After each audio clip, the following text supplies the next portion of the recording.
So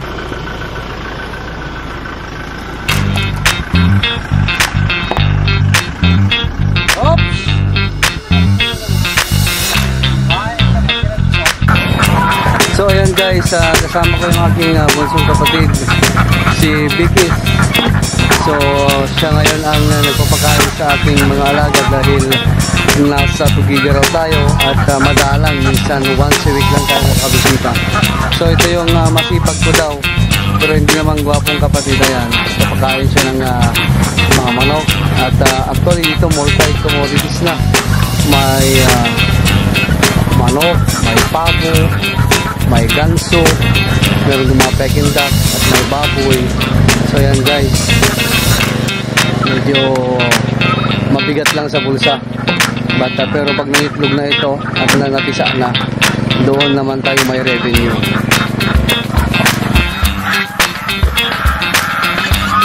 So yan guys, may ganso rin po ako. Ayan yung kapatid ko nagpapakain.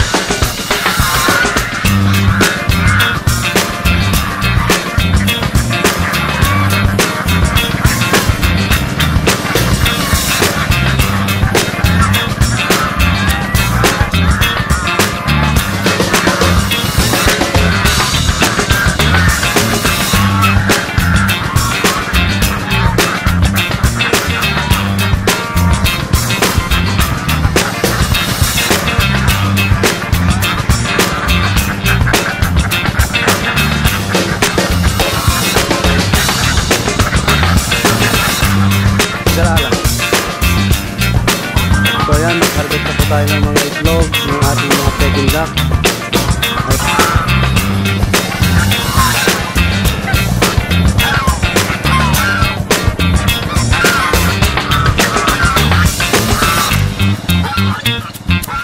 So ayan, mag-harvest na po tayo ng mga itlog ng ating mga peking duck.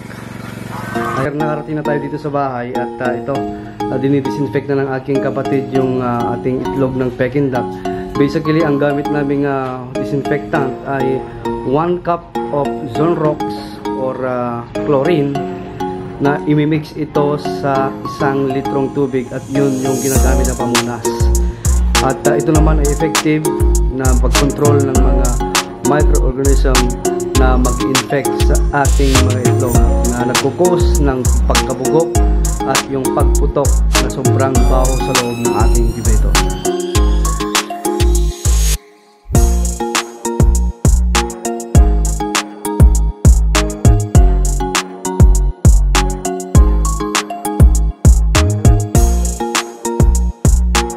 Pagkatapos pong punasan guys, ang next na gagawin ay markahan base sa date kung kailan na-harvest o kaya sa date na kailan ipapasok sa ating incubator. So guys, good luck na lang sa mga mananalo ngayong May 9, panahon ng election. Okay, good luck na lang. Kung pumisa ka, panalo ka.